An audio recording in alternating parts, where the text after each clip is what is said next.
Okay, so a partner who has very different life goals, how do you deal with that? You talk, first of all. You've got to really talk about your partner's life goals and what makes them important to that person. Is there some childhood history or other relationship history maybe that makes these goals important? Is there some underlying purpose or sense of legacy even that they're leaving behind or meaning to them of these goals?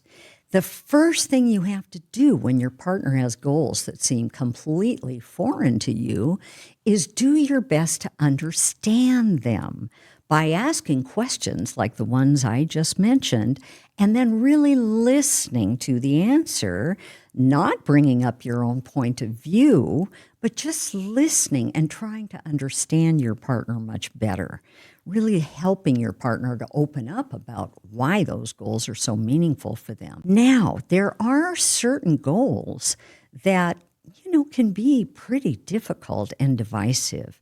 For example, let's say one of you really wants to have a child and the other person doesn't. Well, there you got a problem. There's no compromise. You're not going to have half a child. Maybe you'll have a dog, but not half a child.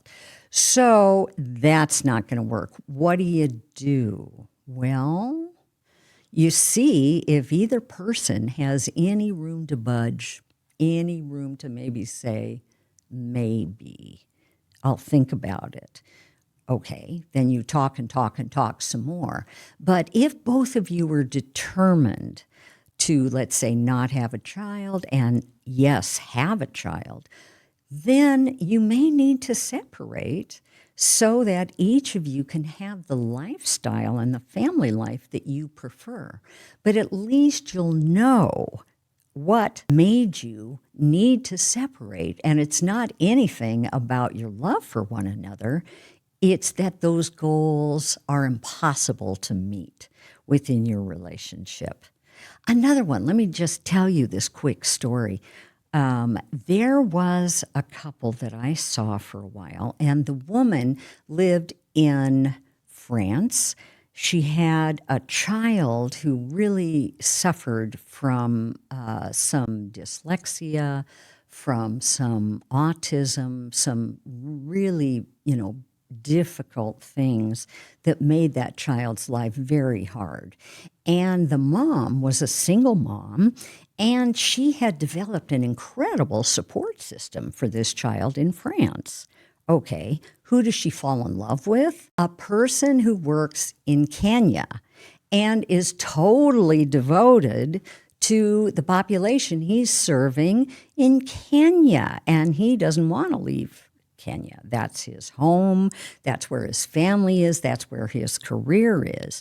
So how are they going to make a relationship work when she's got her perfect support system in France, he's got his perfect life in Kenya? Probably not going to work. Maybe some people can sustain a long-distance relationship like that by visiting each other, a number of times a year. But it's still going to be really, really, really hard. So geography is another one that can kind of get in the way of your relationship working out. It really helps if you're in the same location long-term.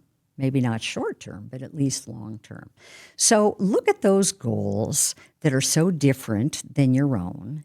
See if there's any flexibility around when somebody wants to do something, what exactly they want to do, where they want to go, who they want to do it with, how much is it going to cost, all those nitty-gritty details.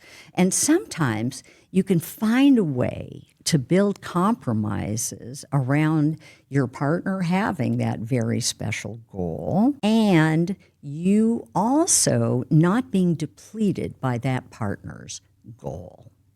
So look at the details of how a goal like that might be achieved. See where there's flexibility. Don't give up, the soul of your body or the bones of your body in order to really help the other person reach their goals because you're going to resent them if you do that.